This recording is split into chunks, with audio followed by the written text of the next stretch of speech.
Manever I say ma PENDREAM TV. PENDREAM TV there, I see them yopo. Full completion of debt restructuring program. And okay, the rest about history, we can make reference later, but now let me go to the guest and then discuss what has happened.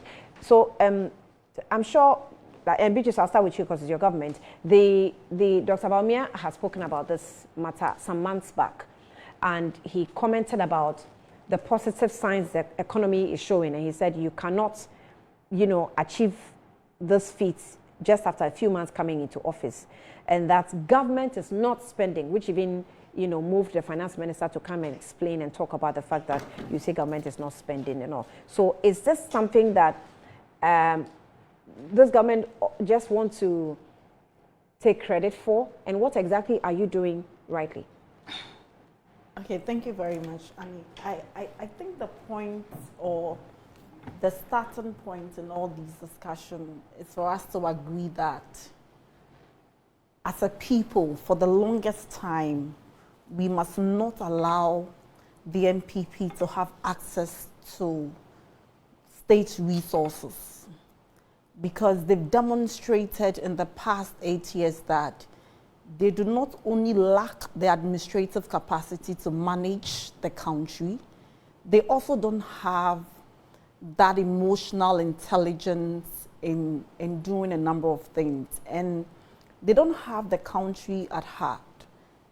And I honestly think that when a party loses an election, it could be for varied reasons. And so Dr. Bawumia, who was then the flag bearer, would take a step back, especially because he's an economist, and possibly be asking himself, why are we experiencing the kind of economic transformation that the country is seeing some 10 months after I left the scene? Perhaps if he did that, it will give the NPP and he himself an opportunity to possibly rebrand and come back stronger. But I think that his handlers are also not helping. They are subjecting him to a lot of public ridicule. I want to believe that Abroyan doesn't have a very critical role to play in his campaign. I know that's his campaign member like Chairman to me and the rest. But I think Dr. Bawumia can do this country a lot of good when he doesn't speak about the economy, because there must be a certain level of, I don't want to use the expression shame, but there must be a certain level of limitation. Maybe that is a better choice. When you are given an opportunity to do something and you mess it up so badly, and somebody else is trying to clean your mess, sometimes you must have limitations on what you say. But it is instructive to note that the NDC takes a different approach to governance. Indeed, in our own anthem, we say that development is our goal. The NDC recognizes that when you are given an opportunity to lead your country, in spite of challenges, in spite of every obstacle that you will face, you have a duty to make sure that the lives of people are made better than you came to meet it.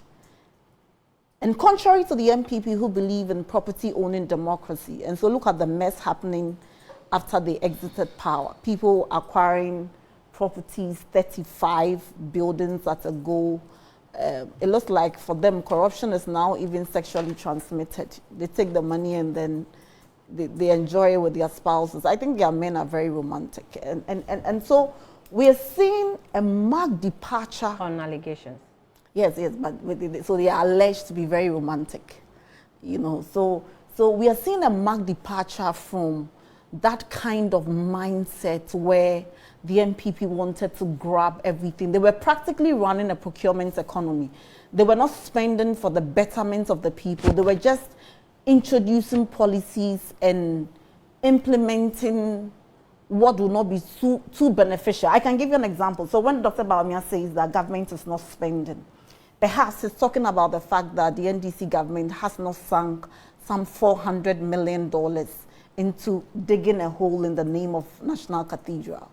Because if Ato Forson had that money, you realize that within this year, over the past 10 and into the 11th month, about 13.8 billion has been spent on, and it's being spent on the big push, so that every regional capital, every region will have a major facelift. And tomorrow, President Mahama is in Wa to commission, or yes, is to commission one of the roads, the major road linking Wa to, I'm not so good with the northern names, but he's in Wa to do that.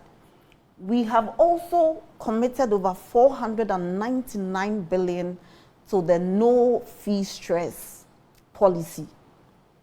The government has spent over 292 billion on distributing sanitary pads, and also about 564 million on textbook allocation. And here, let me pause and say that in the past, what the NPP government was doing was not printing textbooks for the students.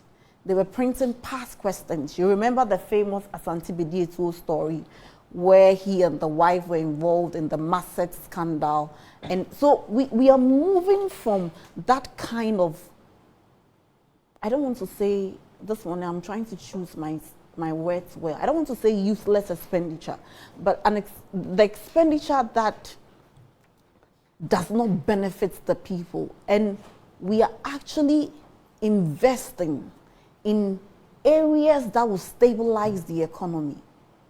And even some of our own people are not happy, because then you realize that people want money for some other policies, and because of some bigger strategy, we are not having to just spend anyhow. But I want to assure everybody that President Mahama is committed to leaving a legacy behind for the people of Ghana. It's important to state that at the time the NDC came into office, or by the time the NPP were exiting, they left this country with an inflation of 23.8%. That's headline inflation, with food inflation and others being higher. In fact, at the time in this country, inflation was 54%. And the NPP told us that they were better managers of the economy. The total arrears owed to contractors and other people who had done businesses with government as at end year 2024 was 67.5 billion cedis, with the road sector alone over 21 billion cedis. And this was the government that said they were doing year of roads. So I don't know how they expected these contractors to function. Annie, the IPPs were owed over $1.7 billion. These figures that you are hearing, they are very scary. ECG was in debt of 68 billion. Cocoa Board, which until the NPP came into power was a very profitable organization, was owing 32 billion cedis. And then Road Fund alone had over 5.7 billion. If we had some corresponding projects to even say that these were the things you were leaving behind, we would probably even have analyzed the situation in context. So this is the country that Dr. Bawumia left. This was the legacy. And you know, the NPP borrowed so much. They borrowed so much. At the time, they were telling us that they were borrowing for whatever reason, that Dr. Bawumia then changed his position from borrowing is not so good to borrowing is so good, depending on what you are using it for. That's smart borrowing. Smart borrowing. And so what did they do smartly with the borrowing? By the time they were exiting power, debt to GDP was over 62%, with 726 billion as our national debt. As we speak today, Annie, do you know that our national debt has declined by over 97 billion cedis? There is a decline in the total national debt. And so I don't even know what the NPP communicators are going to say, that when you take the issue of the economy, in the first half of this year, on the average, the economy grew by 6.3%. And then you have agriculture following with 6%. You have services 8.8%. And industry even expanded by over 3.2%. So I would normally say that we should go beyond the data and come back or have some ground analysis. But if you want to know that the government is doing the right things, and these figures are just not figures around, I don't believe so much in the total growth, because sometimes, because of our gold exports, the cocoa exports, and the oil exports, your economy will grow, but the industry that is growing are these industries. But when you take non-oil growth, Annie, in the first half of this year, we are having to record a 7.8%. The last time Ghana recorded this growth, a decade ago, was in 2011, when the NDC was in power again. And so consistently, the NDC has shown that when it comes to managing the economy, when it comes to making sure that the totality of the lives of people are better, we have a better track record than the NPP. Then you come to consumer and business confidence. Today, businesses have confidence that the environment is thriving. Businesses believe that it will be more profitable to do business under an NDC government than under an NPP government. And you listen to the World Bank, one of the World Bank directors, and saying that, of course, today as we speak, the NDC government is demonstrating a better economic environment. Then we come to inflation. We are having to record single-digit inflation. Last month, there was single-digit. And this month is 8%, which is also, and this is headline inflation, 8%. And the World Bank and data from the BOG again is projecting that even into the year or end year 2026, we expect to record a single-digit inflation. And normally, inflation is not that prices of goods will not go up. Inflation is that the rate at which prices of goods go up is what we are measuring. So when you have a government that at a time had inflation of over 54%, you ought not to give them a chance to come back anytime soon. And I think that we all have to agree and make up our minds now that the NPP should be a formidable opposition, maybe like we have in South Africa, so that constantly they will try and keep the NDC government on its toe. Because we were told that we should even be grateful that the Russia-Ukraine war, that the COVID-19 was the reason, and was the reason we were experiencing the 54%. But as we speak, recording an inflation rate of 8%, the Russia-Ukraine war has not ended. I think the last time I checked, even the Speaker of Parliament has been asked to be part of the mediators in the Russia-Ukraine war. So as we speak, that war is going on. Now, interest rates. At the last monetary policy meeting of the BOG, you realize that the committee had reduced the interest rate by over 300 basis points. In the past, if you buy a 92 or a 91-day T-bills under NPP, was 27%. Today, you have to buy the same for 10.8%. These figures are indicators that the economy is recovering. They are indicators that we are not where we used to be under the NPP. They are indicators that the NPP did this country so much wrong that I don't even think that they should be speaking now. I think it's early days. Maybe they have to sit back and ask themselves, how is it that we got to so Why do you wrong? always say it's early days? Hold on. Why do you always say it's early days? Yeah, they will tell you that, well, we put in good structures for the economy.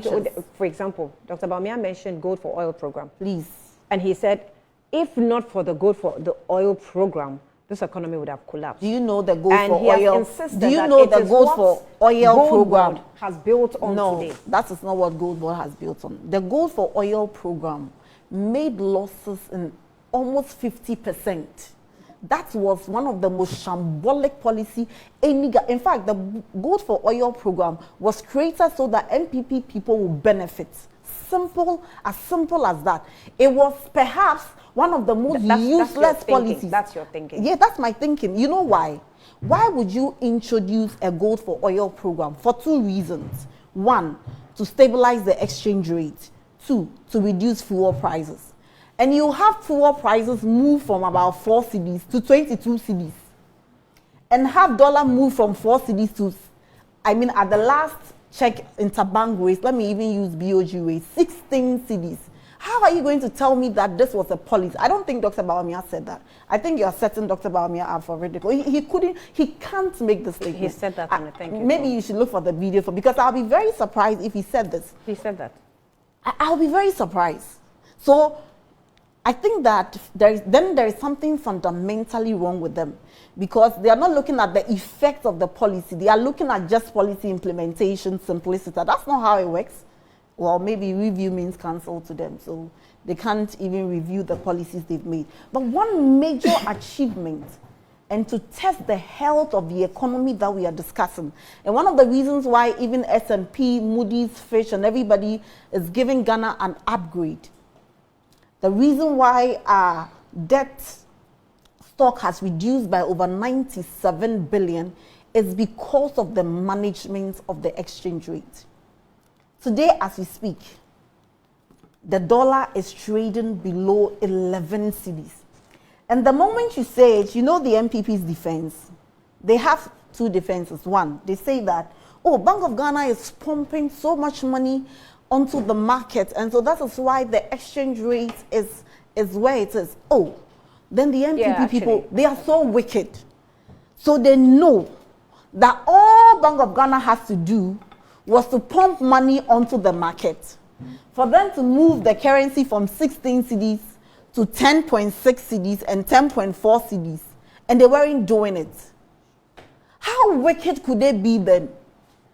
If it was that simple, sometimes when you are doing something, someone says it's so simple, but this is easy until you give them the opportunity to do. So they know that if a central bank could invest money onto the market as they have posited, and that is not what is happening. But assuming we were even to go by their argument, that's not happening. That's not what is happening. The bank is not pumping any. The central bank is not pumping money for the purposes of stabilizing. More money. No, you've heard that too. We are. I don't think anybody has said we are printing money. I don't think anybody has said that the central bank. Central bank is not doing any central bank financing. Okay, I'll make reference. Yes. And so if that is it, and it was that simple, then what is it? Then the second argument is that the NDC has not done anything substantial in 10 months, for which reason you have the dollar trading at 10.4. And I said, so if the NPP knows that all you have to do is not to do anything and just sit down, so that the dollar, or the cedi will appreciate against the dollar, and they were running around carrying special chairs for the president, they were again doing this country a disservice. But the point has to be made that the Ghana cedi has appreciated over 34.1% against the dollar. That is so remarkable. So the pounds, the British pound, over 28%, and then the euro over 20%. This is a huge achievement. Under the NPP, people's businesses, their capital was practically being depleted. I remember in one of the debates, Miracles, he's my very good friend, he was on record to have said that Ghanaians should be so grateful to the NPP that they were even buying dollars at 16 cedis. But if it were an NPP, if it were an NDC government, we would have been buying it at 25 cedis. Today, are we buying it at 25 cedis? I think that one of the biggest challenges that the NPP has is self-aggrandizement. They rate themselves above their capabilities. Somehow, they love to blab without any work to show. We were in this country, and you see, Annie, for everything I have said, it does not come by just anyhow. If you appreciate economics very well, this morning you will salute Honorable Attoforson. If you appreciate economics very well, Honorable Attoforson should be one of the most celebrated people, a finance minister who has engaged in fiscal prudence. There is no funding from central bank. A finance minister who under 10 months has delivered this record. You know the irony? For all the plenty figures I have mentioned, the IMF told us when the NPP was in power that we could only achieve these figures by 2034. 2034. And as for the exchange rate, they never even contemplated that it will come to 10%. In fact, the IMF projected that by 2028, the exchange rate will be 20 cedis to a dollar. Today, in 10 months, what would have taken the NPP government a decade to achieve is what the NDC is delivering. But while all these macroeconomic indicators and all the figures appears very positive, it's important to say that nobody has done a Kenke party or a Wache party at the Ministry of Finance or anywhere in government to celebrate these achievements. Trivializing. I'm not trivializing achievement. And that's how they trivialize government and governance, that you go onto an Eurobond market and you borrow. And merely because people have, you have over-borrowed, you use some of the borrowed funds to come and do Kenke and Wache party. And in all these, the point has to be made that Ghana has not even gone onto the international market to borrow. And so this is no mean an achievement. But as I indicated early on, while all these figures appear nice, while all these macroeconomic, these elitist things appear beautiful, there is one thing that the NDC government recognizes, that in the long run, it must translate in the pockets of people. It must reflect in the lives of the people. The young people with all these macroeconomic indicators must be able to get good jobs. That industries must be able to expand so that while we talk about the figures, people can experience the real meaning. And so I was very happy, and I'm happy about the approach that Honorable Attoforson has adopted. I think he was in the Western region over the weekend to interact with market women, and I wish he would play the video for our viewers. The people were admitting sugar way, na 13 cedis, say 5 cedis. And while we're not the boarding, as I said, above from na in toast way first, no. So we recognize that while the macroeconomic indicators are very important and they reflect something good, the lives of the people at the market, the church station, the taxi drivers, the young people who have finished school, the national service people, people who just want something good for themselves, we recognize that these things must translate in their lives. And I can assure you that President Mahama is committed to making sure that not just in infrastructure, but also in the lives of people. And Annie, let me say this. Between 2013 and 2016, when President Mahama made it a point that we must experience some infrastructural transformation in our country. And so President Mahama started with the UGMC, the Ga East Hospital, the Circle Dubai interchange, the Kotokwaba, and all the things that the NDC government started. We believe that Ghana must have a facelift. You know what the NPP kept telling the people? They kept telling them that Yenria Kwine.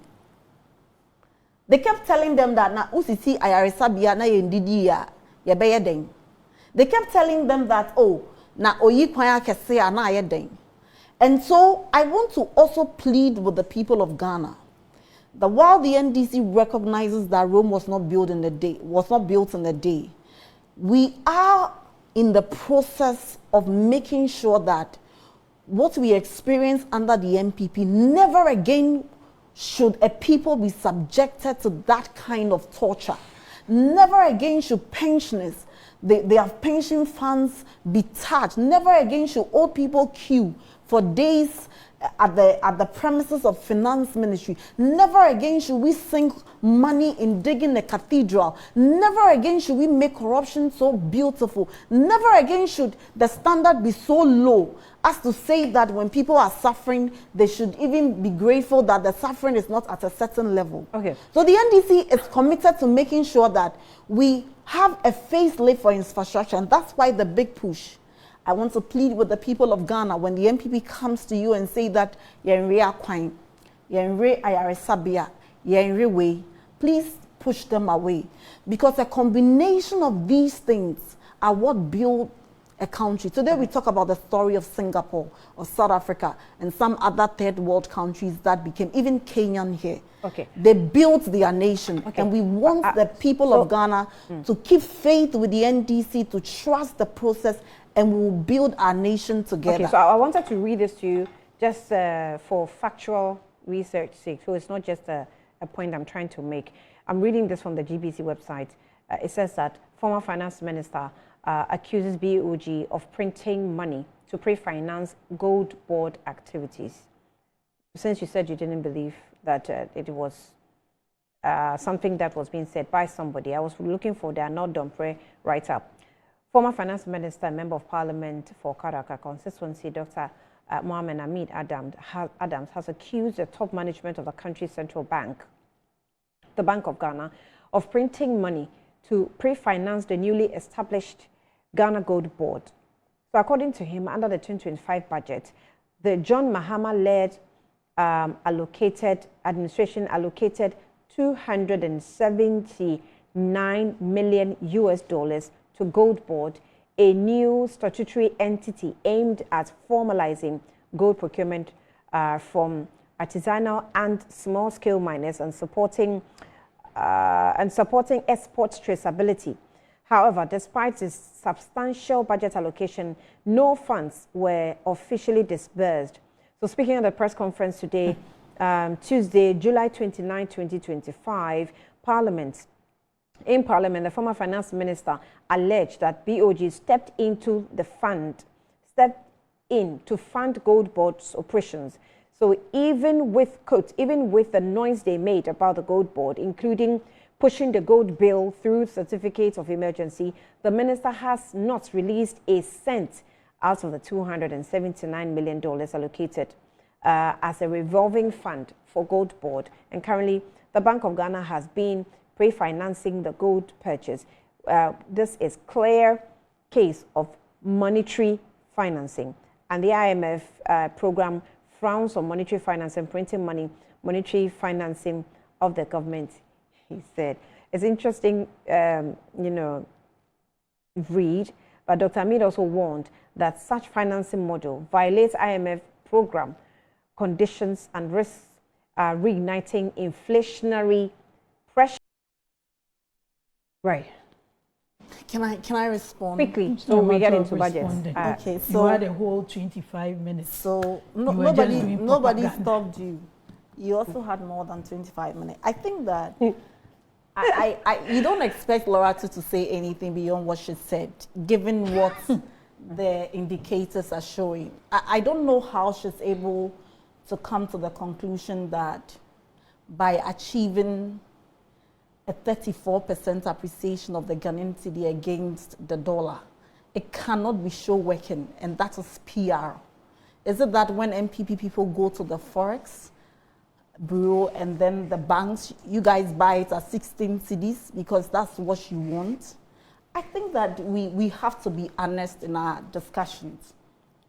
Now, Lawuratu talks about the fact that we have to build on what we came to meet, for which reason I don't even remember the rest of the expression. But we will never build on what the NPP left. And that is why we want to reset. Because if we were to build on what the NPP government left, we should have been doing Kenke Party because we've gone to the Eurobond market and we've overborrowed. But you're building on free SHS. Yes. Yeah, but I'm saying that we will not build on some of those things. So On she some shouldn't say that. No, you actually said you won't build on what they left. I didn't interrupt you. Tangentials and deal No, with the real I issues. didn't interrupt you. Take the people of I Ghana was serious. writing. If you don't have a pen, take a pen and write. Take the people of Be a Ghana good serious. student and Please. listen to It's your not about senior. PR and propaganda. Be a good student and listen to your senior. So I we refuse to be should gaslighted build. today. We should build. Senior. We should build. We should build on. Wait, we should Ghanaian build serious, on so an cut the exchange joke. rate of 16 cedis. Is that your case? No. You see, in every honest conversation, Lawuratu must first admit that their government mismanaged this country. That the government certainly did not do right by the people of Ghana. And that maybe then you can add that it is your expectation that these indicators and outlooks should be sustainable. Because what we are looking for as NDC is your ability to sustain these gains. Because she herself admitted. Which that gains? Based on what? 10 months, you changed everything in this economy? Is that what you're saying? Lawuratu, You changed everything in education? Do you have in 10 access? months? Do you have access to a contrary data? I have given 10 you, months? And you are talking about honesty? When you are Beatrice. done, when you are done, tell me. Come on. And is she Be done? honest. Is she done now? You don't have anything to say. That's why. Is you're she doing done? this. You have made a submission without buttressing it with any contrary data.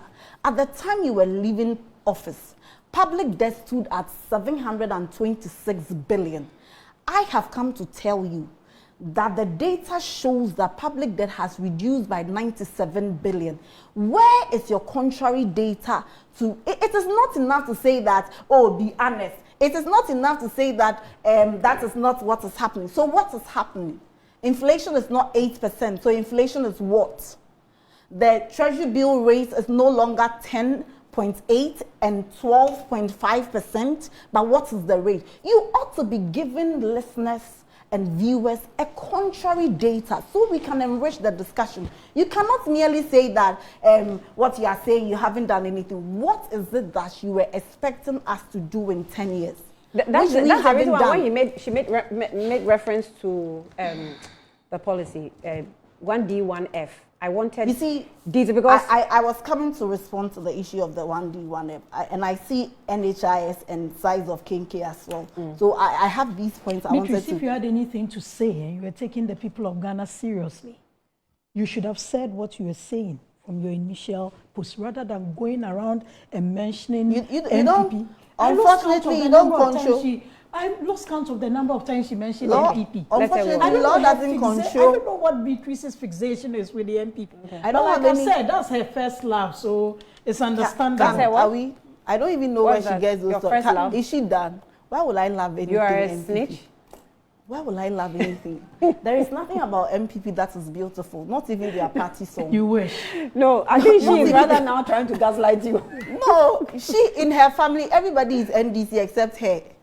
She's the only MPP person You in know her my family. family members? Yes, I know. Your sister is my very good friend. Your sister is NDC. Sadia, she's watching me. She's never told me she's a public servant. I don't know her to be NDC. The point I'm making is that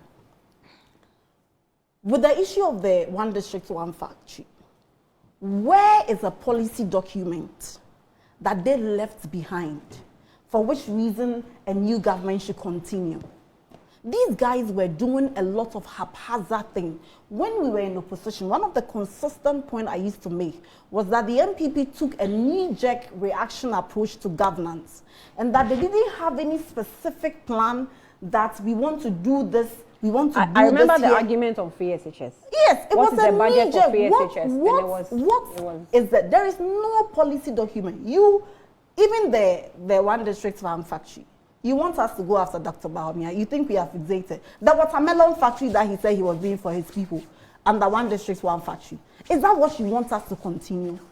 The man who came from his own region and claimed to love them so much, with all access. I should be careful. Don't even go on that tangent. You want But to there was go no to watermelon region, factories. you want to go to development There of was a regions by watermelon. individuals. There was a claimed watermelon factory. A what? A claimed watermelon factory under the one district, 1F. I think we have to agree. And the NDC, we will not claim perfection. We will not claim to be a repository of knowledge. What I was expecting Lawuratu to do was perhaps give me some other solution, something she thinks that is being done and it's wrong and can be done better so that the data will show. We will not claim that. But what you should not be hearing is a government that left this country with debt restructuring. When you read the S&P report, one of the major things they are saying about why perhaps Ghana may face some external challenges and even delay certain things in the future is because of the debt restructuring. You left this country in the debt restructuring. Your own president's sister, Sophia Kufu, was a lead demonstrator. Together with Nanado's classmates, people he sat in classes with, who did not have the benefit of doing politics. He took away their savings. People lost their money. My friend's father lost the lives from the shock. Is that what you want us to build on? We are not where we want to be. President Mahama is not where he wants to be with the country. But we certainly are not where we used to be. And you cannot downplay these gains. And you say what? We are fixated about the NPP. But who caused the mess in the past? I should be talking about my auntie or who?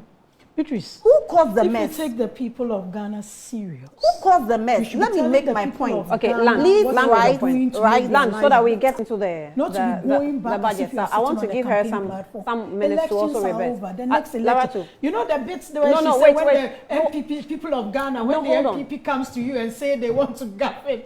I mean, that's a joke. But that's exactly what you're doing. The next election is 2028. I'm not done. I want her to finish. Allow her to finish. People of Ghana, what you are doing better. No, allow her to finish. Stop benchmarking with what they said they didn't like. Beatrice, go ahead. Is she done? Yes. Oh. You know me, I don't like interruptions. So when she's done, I'll continue. She's done now. Okay. So then you talk about NHIs. I think that sometimes, I don't know, I think I don't want to believe Lawuratu doesn't know. I think she knows that she's being mischievous. Your government came into power and capped Get Fund. So much for a government that claimed that they believe in free SHS. You can't Get Fund. And Ken Oforiatta, who said that my Ghanaians were his children, and he loved Ghana and the children so much, did not give the educational sector the needed support. You will be talking about, let's be doing policy from the baseline. Basic education was stifled in this country. You could not even eliminate schools under trees when your predecessor had built over 2,000 schools. You are talking about NHIS.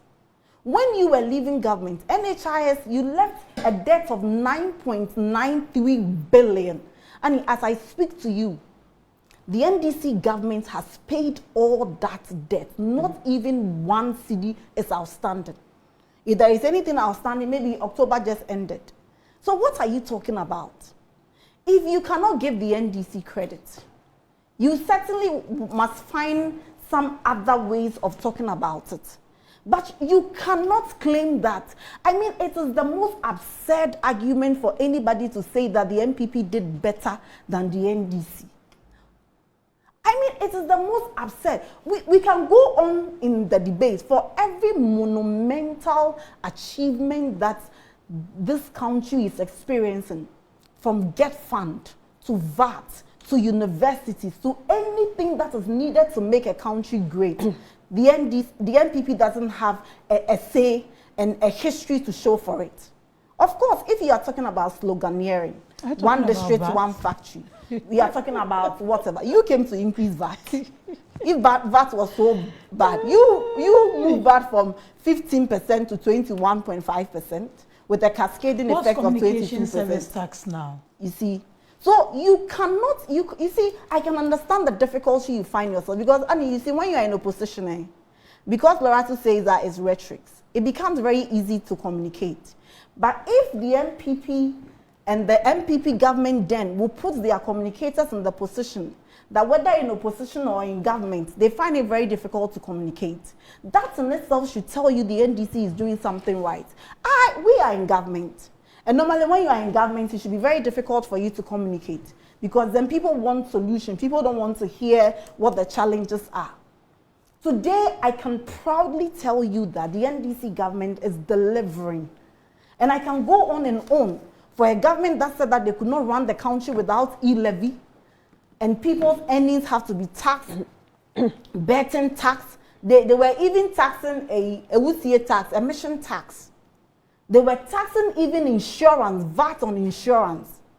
In the same country, with the same excuses you gave, these nuisance taxes have been abolished. How do you convince any well-meaning Ghanaian that the NPP is better and meant well? So it is not as if we are obsessed with the NPP. There's nothing attractive about that party. Is it Abronya that we are jealous of?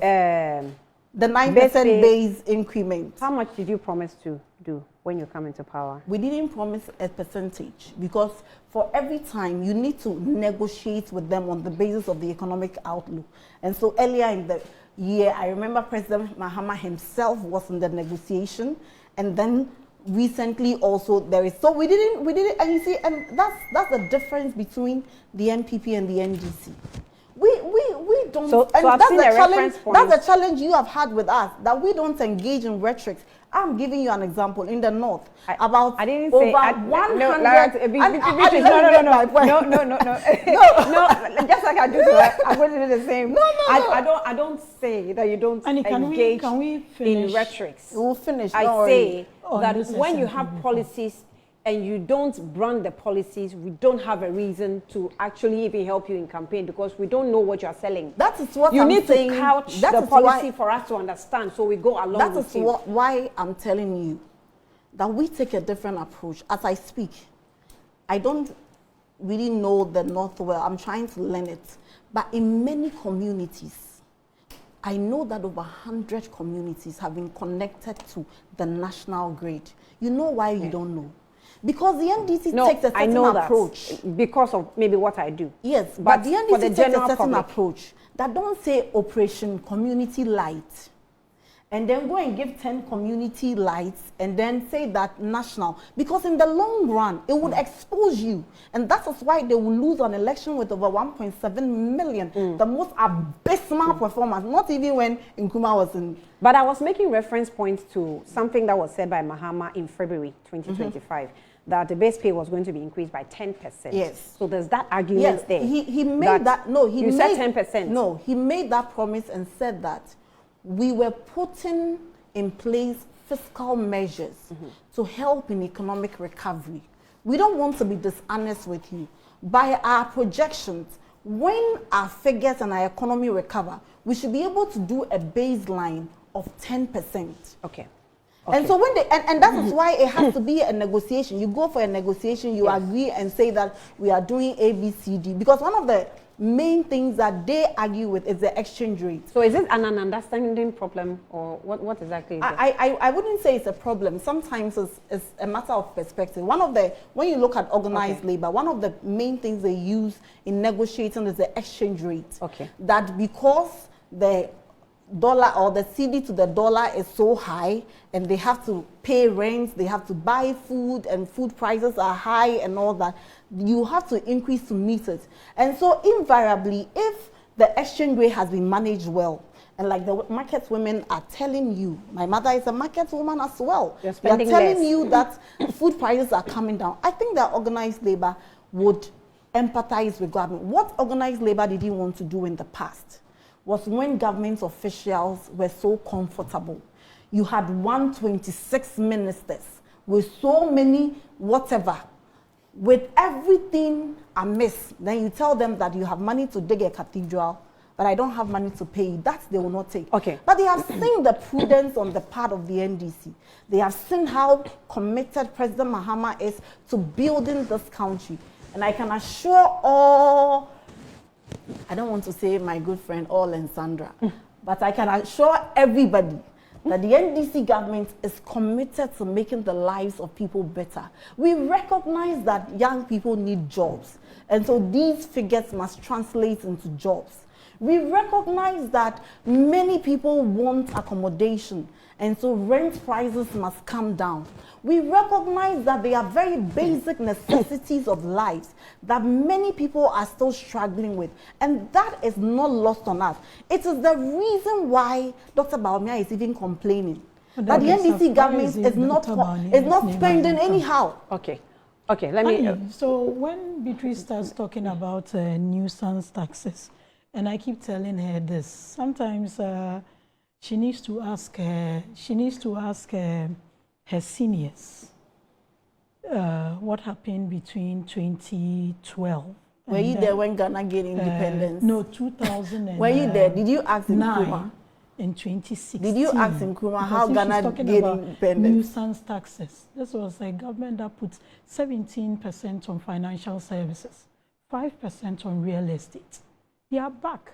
You see how you get text messages from your bankers, from your insurance policy holders, how your premiums are increasing by the day. That's the government that put 17.5% VAT on. Can also abolished by the President Akufo-Addo administration. I mean, real estate 5%. They did a lot. There were about 11 of those nuisance taxes. So she should be the last person talking about nuisance taxes. The bottom line is, whatever you say, whatever PR you decide to do, we are not telling you to be cutting ribbons for TikTok pages. What we are telling you to do for us, and by virtue of the social contracts you have with the people of, such a serious economic discussion. It's about the realities of the economy. It's about the issues. If you are cancelling everything, you got to know that in opposition. You're talking about honesty, and you're talking about people. You got to know that only when you left the Clȧshes of power. People finding it difficult to communicate. What is your issue whether opposition communicates well or doesn't communicate well? But it's the fixation of Beatrice when it comes to the NPP and Dr. Bawumia. But the bottom line is, whatever you're doing, and if you really prioritize what your mandate is, you won't come and trivialize the issues when you are giving the first point to call, of point to talk. You tell the people of Ghana what you're doing, how you measures you're putting in place to mitigate the risks that have been enumerated, and how this country can be better.